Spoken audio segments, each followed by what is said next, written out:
Bonjour, la France est dans une Bonjour. séquence inédite avec cette troisième attaque en un mois. Quelle analyse faites-vous de cette situation? C'est une situation extrêmement préoccupante. Alors évidemment, tout le monde le dit, mais moi, ce que je crains, c'est que nous passions d'un certain nombre d'attentats, plus ou moins individuels. Je ne parle pas de loups solitaires, hein, ça n'existe pas et on le voit bien, mais d'attentats individuels, entre guillemets artisanaux, à une véritable séquence de guérilla.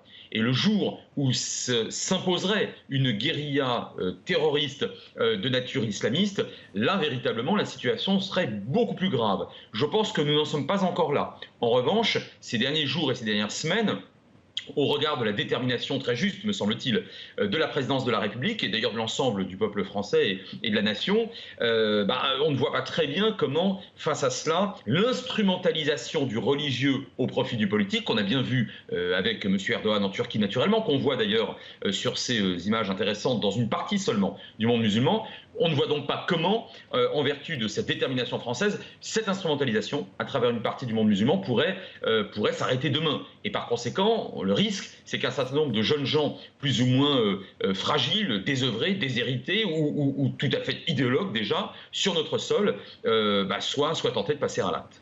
Ce matin, le ministre de l'Intérieur, Gérald Darmanin, a déclaré que les appels à la haine extrêmement forts de certains dirigeants étrangers amplifiaient la menace terroriste. Est-ce que vous pensez que les critiques à l'étranger peuvent avoir une incidence en France? Oui, je le pense, parce qu'on a affaire à un effet loupe. Moi, je ne suis pas d'accord pour considérer que aujourd'hui l'ensemble du monde arabo-musulman est ou serait exaspéré par la politique de la France.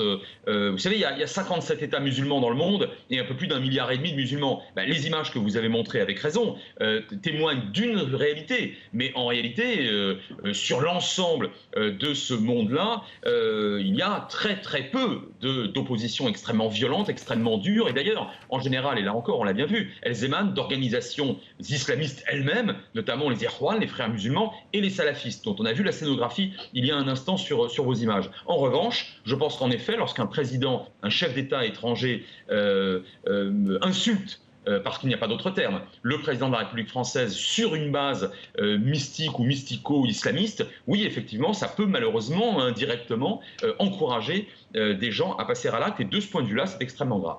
Peut-on parler d'un nouveau défi idéologique mondial?